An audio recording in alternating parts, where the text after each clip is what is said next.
This is Jimmy Lisiaga with Good Times Radio TV. I want to thank you all for tuning in today. We have a really great show for you tonight. We are here live with It Is I.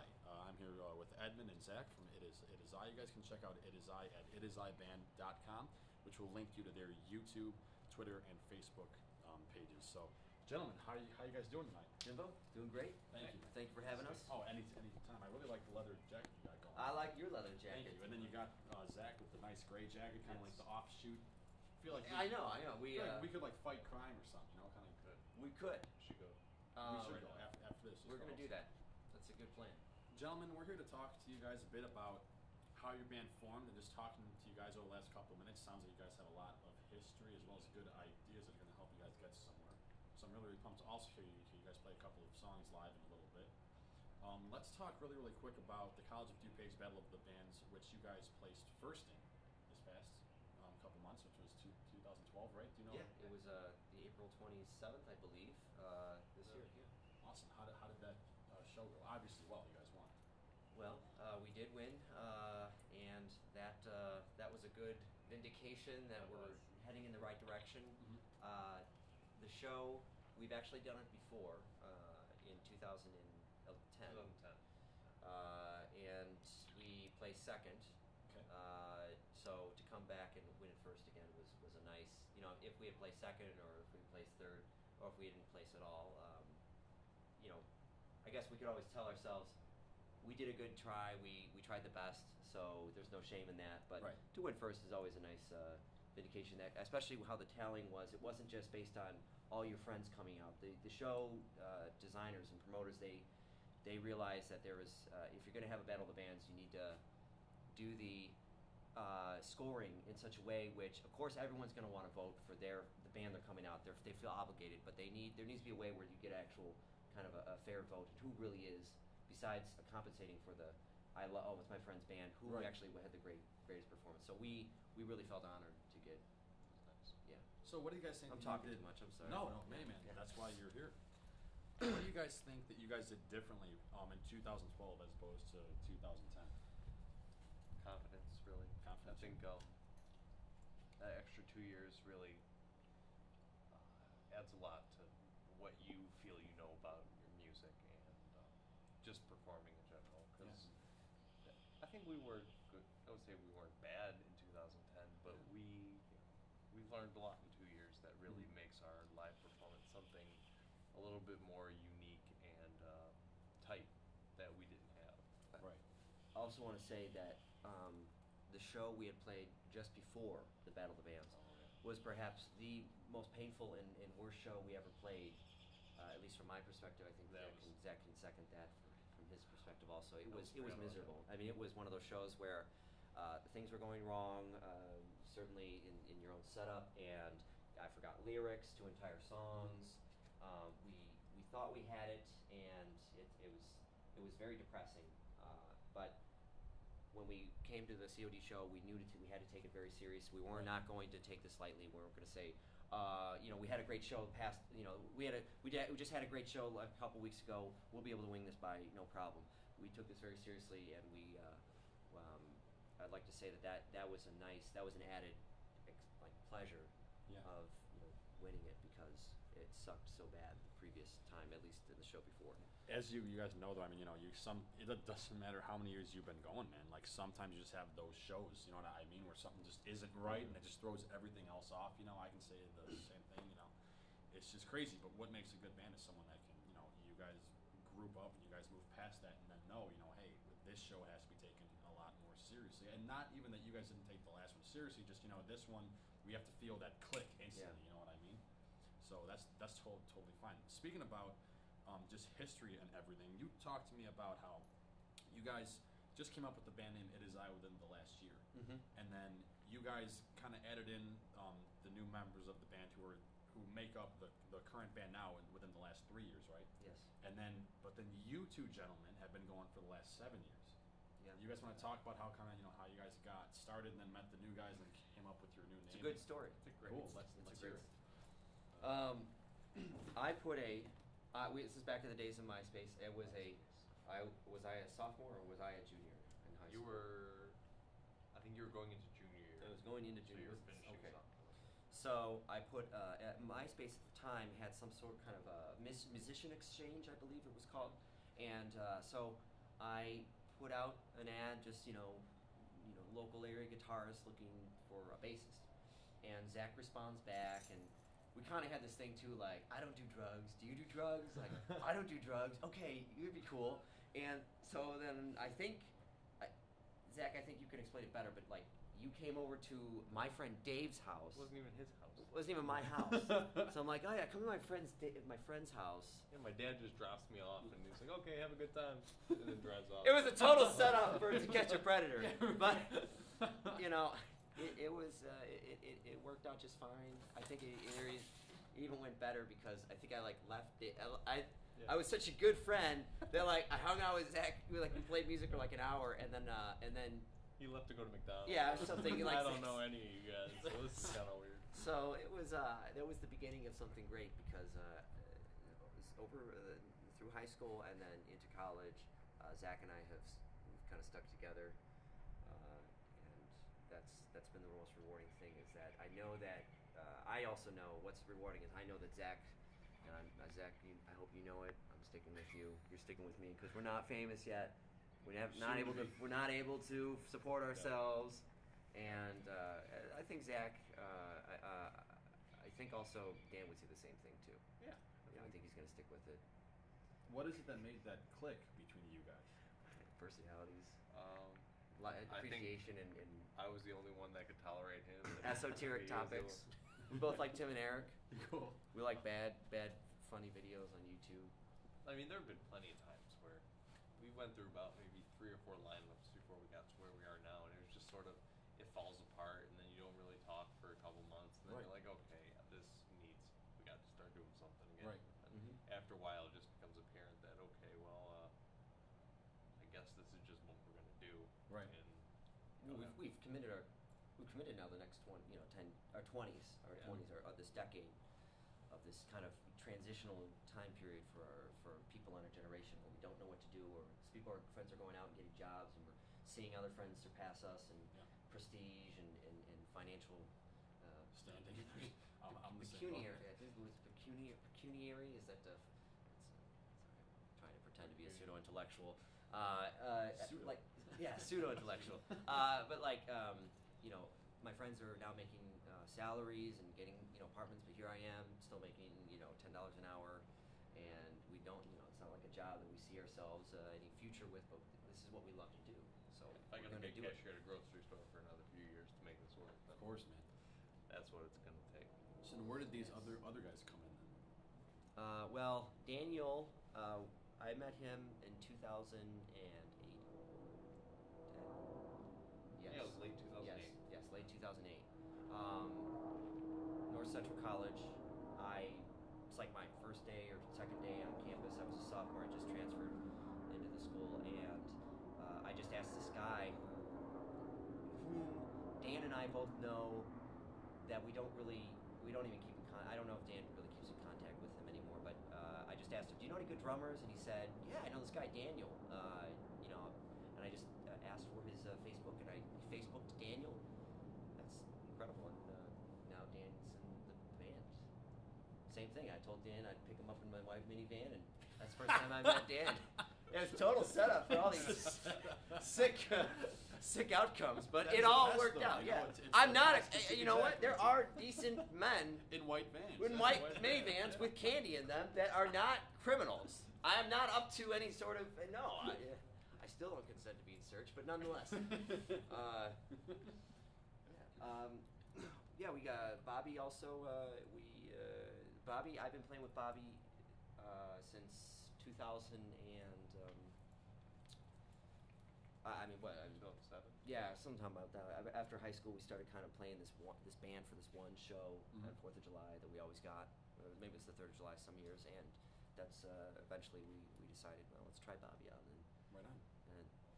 so far it's fit. And Bobby plays what? He plays keyboards. Keyboard. Oh, right on, man. How do you guys feel? And this is a band question, but how do you guys feel the sound has kind of jumped up since you guys brought in a keyboard player? Because we brought one in too, and I just realized that it just enhances so much, It does because the keyboardist can play with expression that can't be captured with a computer by a non-skilled keyboardist who programs it, or for you, yeah, I mean, neither one of us are particularly great keyboardists. I mean, you're better than I am. He can play like Debussy, I can't. But I can pull the MIDI file from the internet though and put it in my Logic. And, Right on. but That's pretty much like you're playing. Yeah. Like Debussy. exactly. I think that when you add a keyboardist, when you add any sort of live musician, like you could do, I have this software. We all have this software now on our computers, Addictive Drums, which sounds incredible. It's this drum synthesizer software that makes it sound like a real drum set is playing. But you still need a drummer for a live show. Of course. People aren't going to buy that. Where's the drummer? I'm hearing drums. Yeah. Let's talk a bit about how you guys came up with your band name It Is I. What name are you guys going for the 6 years? What I should say, what name were you guys going as the 6 years before It Is I? We started as Photo, and then we turned into Genuine Fake. No, we almost Business Before Pleasure. So we started off as Photo, went to Business Before Pleasure, and then I think that was just Matt Silverstein. Corduroy, and then we went to The Corduroy for copyright issues because our CD went on iTunes, and then it was grouped under this acid jazz band named Corduroy. Do you know when you make those dumb mistakes that you can't believe that you just, I mean, am I really that dumb? Yeah. Well, we were pretty certain there's no other band named Corduroy, no other serious band.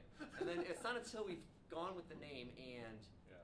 when we thought we Googled it pretty thoroughly and such, and then Venues contact us, we're like, didn't you guys just play here like a week ago?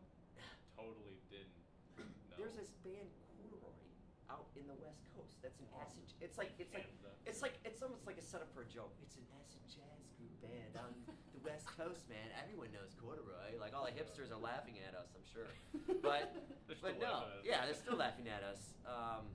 But yeah, we found it wasn't until we got on iTunes that we realized that we weren't really on iTunes because there were people put Corduroy and they get this other band. Yeah. But we are on iTunes. Jokes on them. They like the acid jazz. Yeah. It's like, oh, the Yeah. Corduroy just put out a new album. What the heck? Plus, those hipsters that are laughing at you, at least you know that not everybody's laughing at you because hipsters don't do anything mainstream. So I know it's Yeah. this elusive, hipsters. you know, It's identity. elusive. Yeah, it's easy. You can't, once something becomes hipster, beloved by the hipsters, then it has to be banished completely. Then you It's ask then yourself, cool. like, what is hipster? Like, Yeah, is what that is cool, hipster? or is that becoming mainstream? Like, what's not hipster? Exactly. Then you just think about the word hipster. I like It's wearing plaid. Does that make me a hipster? Not Probably to some people.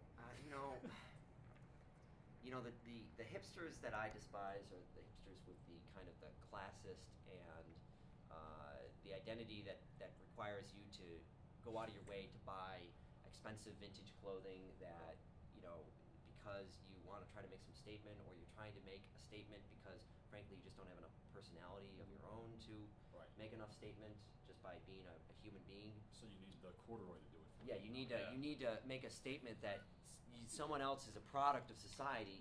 Here's what I say: the real heroes in society.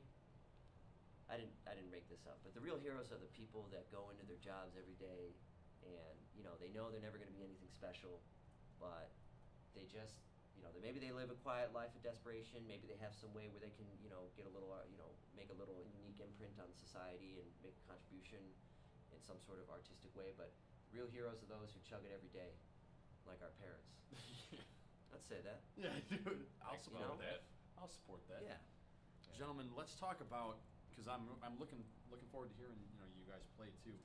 Let's talk about your songwriting process. I'm guessing that it's generally you two guys that do the songwriting. Well, it's right now. I mean, the only songs we're playing is one of Bobby's, but the only songs we're playing is we have yours and mine, and Dan also is writing though. So Oh, so everybody's writing. we're actually in a process of changing. Instead, in the very beginning, it was I came, we had started off with we've got these 5 songs that I wrote, and then we added Zach's, and we've added one of Bobby's, and now we have plans to add some of Dan's because it awesome. turns out that Dan can really write well. So Yeah. Never underestimate the drummer. I'm not underestimating you, do Dan. not. I'm just saying it was a surprise. He's just saying. Well, you know what? No, it's always better. 4 heads work better than one. I mean, just someone else could be thinking something completely different than you are, or than Zach is. And that's what helps work. it's kind of cool because like we all write in different ways, but when Mhm. we bring them into practice, each person has their own different, unique, like not viewpoint, but their own taste. Yeah. So the way they play something is different from the way I would play something, and then Right. it just becomes its own sort of entity when you bring it to the three other people. That it's really cool to see. That is awesome. It really is a lot of fun to bring, because then you also end up just getting closer to these people, just because music's such an emotional rush and such an emotional connection. I mean, the main reason I feel like I'm sure you guys will attest to this too. The main reason you want to write and perform your own music is because you want people to like connect with it. Mhm. Because they're connecting with you, and I feel like people that connect like with the my internet. music, dude. Yeah, it is. But people that connect with like your music may know you better than your closest friends, or better than your friends, because at least for me, because I know that I'm really honest in what I'm saying in my songs. Yeah. And when I have someone come up to me and be like, "Dude, I know exactly what you're talking about with that line, man. Did you mean this and this and this?" And sometimes they're totally off, complete misfire. But other times, dude, they'll say exactly what I was thinking, and I'm like, you know what, man, I gotta shake your hand, or you know what, miss, I gotta shake your hand. Right? I mean, what do you? That's beautiful because I know exactly what you're saying, and as an artist, as somebody who values lyrics, I mean, lyrics are not. I understand the '60s bubblegum music. I get it. It does have value, and it's all about how it's nothing about content. It's all about how you present. It's Right. the content, but as someone who does value lyrics and knowing that there's somebody out there who does understand that I'm trying to put there is a higher meaning and appreciation to the song as you learn what I'm saying. For someone to understand that, it is rewarding. It is. It's probably one of the most satisfying rewards, and in that way, it's kind of like it's also another vindication. Like, wow, I am doing really something. I'm doing something Yeah. unique. I'm doing I mean, unique's a tough word to define, but I'm doing something that at least someone else appreciates and spending their time listening instead of mindlessly listening like we do with. No offense, I'm sorry, but Katy Perry, you've gone down a couple steps. Maybe Fallen. Nicki Fallen. Minaj. I don't know. Is that one of the? Oh yeah, Yeah, Nicki I mean, Minaj. she's still around? She's singing now. She is? Oh. She's singing. Okay. Oh, I'm How about sorry. that? I'm trying to think. What are the most kind of like low? I want to say lowbrow. Justin That's. Bieber. Yeah, I love Justin Bieber though. Anyways, Boyfriend? if That's I a good were your boyfriend, Yeah. Jay Bieber, come on, grammar, gotta work on it. So, I'm just saying, there's a lot of lowbrow music where the lyrics are just there for the lowest common denominator. Music has its place, it's fine, but if that's the only thing that people are listening to, that's no appreciation. I don't want people to listen to my music and only have that appreciation for it. I want that. Yeah. I was reading this one article that was talking about like popular music and what we should take out of it, and they were saying how since music is such a personal thing, it starts to act as a language for one, just you to get your emotions out. Mm. But if something in that music succeeds, it kind of becomes a language for all, where you express something that is so like primal in your emotions that other people can connect with it, and in a way you're saying what your generation or your society Oh, absolutely. should say but can't. So you're Right. And actually, going along with that, you said something, Edmund, about how what you're doing maybe isn't unique, but it is, because you're saying what you're saying. I don't think anyone else can say something like you're saying it, or like you're saying it with the same meaning right. and the same honesty. With Because the music and the same. nobody else artistic- knows what's going on in here. In here, I mean, especially here. You know what I mean, they can. I guess they can hook up these like sensors to your head and kind of see, certain whatever how things are working. Maybe they Yeah, can the see what's synapses going on. firing. Yeah, but like what's going on in your heart and soul, no one else can. No one really- can see your soul Exactly. unless you lost it. Yeah. Better Which go happens. get it. Which happens. Yeah. It's a dark thing. still trying to find mine. It's all right, man. I sold my soul to Starbucks Coffee Corporation many years ago. $10 an hour. Damn it. I want my soul back, Howard. Hey, he gives you benefits. Yeah. Hey. Hey, Gentlemen, let's. There you keep it. One last question I got for you guys is, you guys have come so far in the last 7 years. please, you're playing our egos up. What's it? You're playing our egos up. You guys have barely moved in the last 7 years. I'm very just kidding. Yeah. No. You guys have done a lot in the last 7 years. One hell of a story. I just met you guys tonight, and I feel like I know you guys a lot better. We're now. gonna go out for drinks afterwards. Oh, of course. Yeah. Cheers. But one thing is, you guys have done so much in the last 7 years. Where would you guys like to be in like a year from now, 2 years from now? What is next for It Is I? Well, I see myself on a beach in Venice with free, beautiful women in a nice mansion. No. Oh, right, no, man, of course, dude. Next year, I'll probably still be a cashier at a grocery store.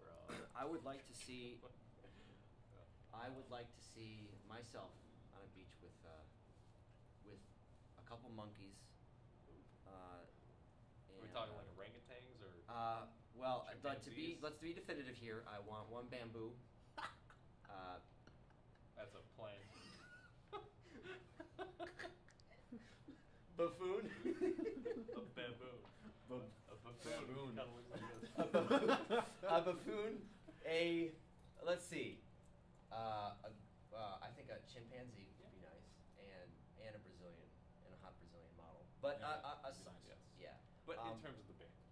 In terms of the band, seriously, to seriously address your question, I just want to point out that in the past year, what we've done in the past year, because with the first band, we like with Corduroy, we produced on the time of Corduroy, we produced an EP, and we really produced it. We really did everything. We didn't even outsource the.